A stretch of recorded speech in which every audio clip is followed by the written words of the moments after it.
Greetings, fellow men. Servus Männer. It is Red Pill Germany again, and today I want to comment on the new government of Italy. Now, I first want to introduce the status quo and generally politics in Italy to people who have really no idea about Italian politics.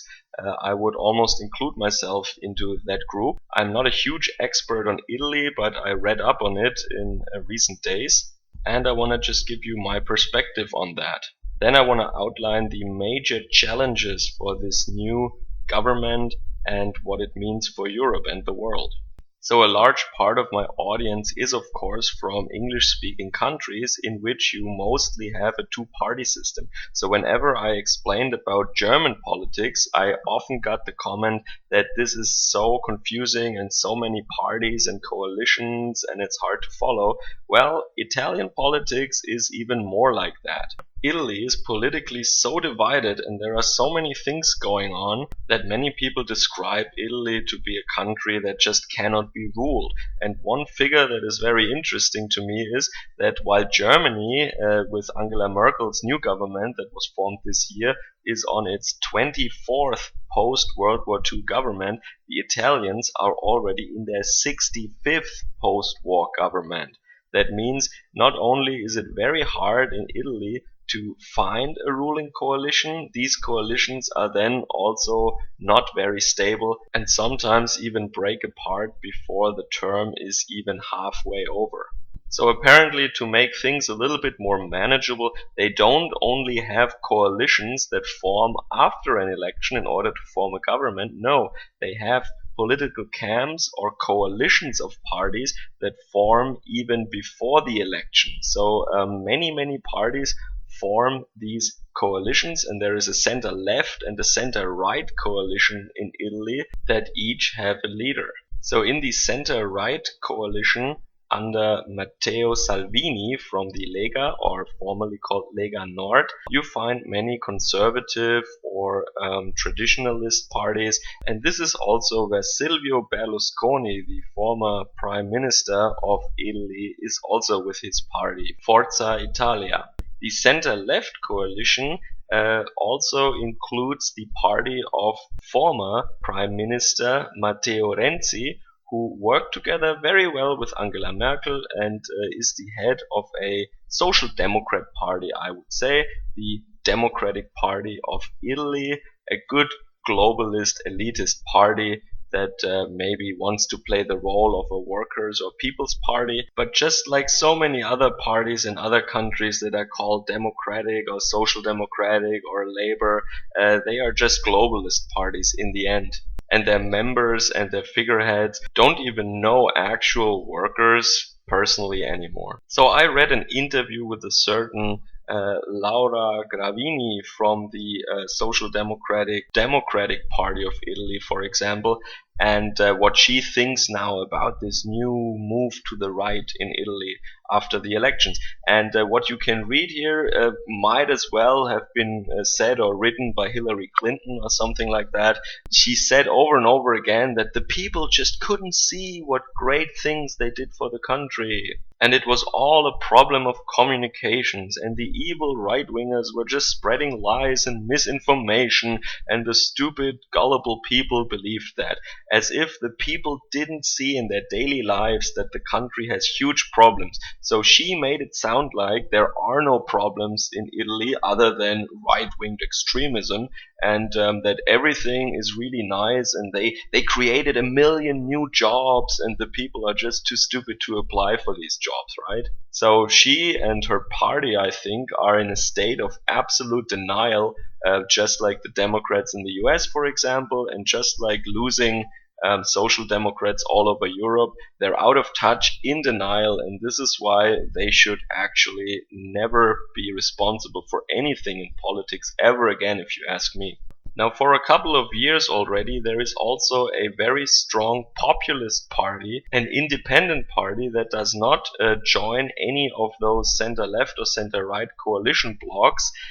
They are called the Five Star Movement, and they have been founded by Beppo Grillo, who is actually a comedian. Now, this party can be characterized just as an anti-establishment populist movement that is Eurosceptical, but at the same time it's very progressive, liberal, and actually a little bit of a social justice movement, actually. They want universal basic income, for example, just a same-sex marriage and a more direct democracy, and they also say that politics shouldn't be a career, while they can also be described as Eurosceptics, and they also want to reduce illegal immigration into Italy, of course. So they don't really easily map onto other parties that we know from other countries, I would say. Now, the result after the election was, when the votes were counted, one saw that neither of those three groups, the center-left and the center-right coalition bloc, nor the populist protest movement, 5 Stars, could win a majority of the votes. This resulted in lengthy coalition talks, and I'm not going to go into a lot of detail here. In the end, a couple of days ago, after some debate about who's going to be the finance minister, a new coalition was formed by the 5 Star Movement, the party with the most votes, and the Lega, the League, formerly called Lega Nord. And it is a party, like the former name implies, that is mostly active and popular in northern Italy. And about that party, I can say that while many people say that they're just a right-wing fascist party, I can just say I read a lot about them, and it doesn't look like they're actually that right-wing. They are an independence party, actually, for a free north, so to speak. So their full name is actually Lega Nord per l'Indipendenza della Padania, which means it is the League of the North for the independence of Padania. And what Padania is now is that it is a regional state, or a country if you wish, that comprises the northernmost regions of Italy. So they are not Italian nationalists, they are northern nationalists. Yeah? And when you ask the question why such a party exists in the first place, it actually gets very interesting. Now, I don't want to go on a tangent that's too long here, but if you look at Italy, its history, its culture, and its genetics even, you see that the north is vastly different from the south. You will see, for example, that the GDP per capita is much higher in northern Italy, where the top places on the GDP per capita lists are all taken by the north, and of course the winner on this rank here on this table is of course Südtirol, South Tyrol. It is the region that is actually German speaking. That's not really Italy actually. If you compare that to GDP per capita of German federal states, South Tyrol would actually fit right in. Of course, they are not Germans. They're more related to their Austrian neighbors. Of course, in Austria there is also a region called Tyrol, and you can read up on the history of this region, why it is separated here, and why actually Italy now has control over some of the Tyrolean people. So they form a little outlier in Italy here, a special case, but even the other Italian regions in the north that are proper Italian regions still score much higher in GDP per capita than the southern regions of Italy. Now, Italy is more of a centralized state with Rome as the capital as compared to Germany, which is a proper federation with federal states that even have their own constitutions in some cases. And so, because of all the money that the northern regions have to fork over to the southern regions, such a movement such as the Lega Nord, an independence movement of the northern regions, could gain momentum. Now, and when you look on the colored map that is also shown on the thumbnail of this video, you actually see that the 5 Star Movement won a lot of regions in central and southern Italy, while the center-right movement, of course, with the Lega Nord in it, won a lot of regions in the north. And now these two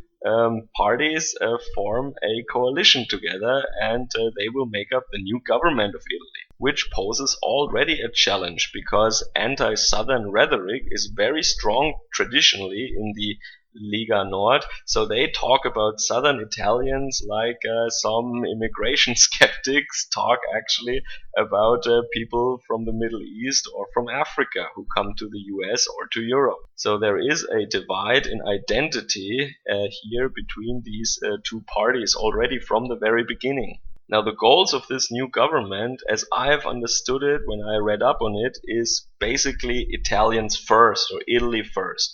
That means they want a lot of welfare for poor people. They want more government spending. They want lower taxes at the same time, which directly translates into new debt. With this, they could actually break the euro and maybe they even leave the European Union. Now, Italy has one of the highest debts in Europe already. So taking up new debt will be highly problematic. And me as a German taxpayer, I can say that I do not really like that. At the same time, I can understand that they want to offer that to the people, but then they should really quit the Eurozone and do it on their own dime. And this is really one of the examples, one of the reasons why I do not support the euro as a common currency in its current form. You could imagine, for example, a North Euro that, then it's France and Germany and Belgium and the Netherlands maybe, and Sweden if you want to, but not these Mediterranean southern states. They have a different style, different lifestyle, a different way to handle their finances, and they just live better under a big inflation rate. While we in the north, we want stability and a stable currency in order to plan our business and to conduct our financial affairs. And there is no problem with that. It just becomes a problem when you force these different cultures, these different countries under one currency. So their unemployment rate is already very high and their youth unemployment rate especially is very troublesome. Many young people in Italy feel that they don't have a perspective in life, and at the same time the country is burdened by never-ending waves of illegal infiltrators from the south, of course. Now maybe Italy aims now to get out of the Schengen Agreement, which states that immigrants have to stay in the country where they first arrived in the European Union. And when they come from Africa by boat, of course they have to stay then in Italy, and Germany would have to send them back to Italy. Now that is of course unfair, you might say, but it is the current law actually. This is why many of these people are in Germany illegally by default, unless they arrived with a boat in Bremen. Now, what I find really positive about this new government of Italy is that they declared that the goal must be to re-migrate those people, to send them back to where they came from. The problem with that is that there are not so many agreements with the countries of origin. They are not really willing to take their best ones back. These people are actually so valuable that their countries of origin don't want to have them back. So my fear as an ultramontani from the north, from Germany, is actually that the easier way to get rid of these parasites on their tax money is actually to just send them north, where these people mostly want to go anyway, to Germany or to Sweden or to any other northern country that still suffers from helper syndrome. So of course the markets are really looking on Italy a little bit worried right now. They do not really know what to make of this new government and where it will be heading. Also, European partner governments are skeptical, but Angela Merkel at least promised to be open-minded about dealing with this new Italian government. So in brief, my concern is that they will actually borrow a lot of new money and increase spending, government spending a lot, while reducing the taxes at the same time, which means that other people, future generations or European partners such as Germany and France will have to foot the bill here. And also when it comes to limiting migration or sending them back, the goal of course I agree on. I just don't think that the Italian government will have the tools available to actually do that. I think the easier way, especially in order to look good in front of their own electorate in Italy, is just to send them north, something which they have done already very much. Now, the big challenges of the new government is, of course, the huge unemployment, especially youth unemployment, the rising debt,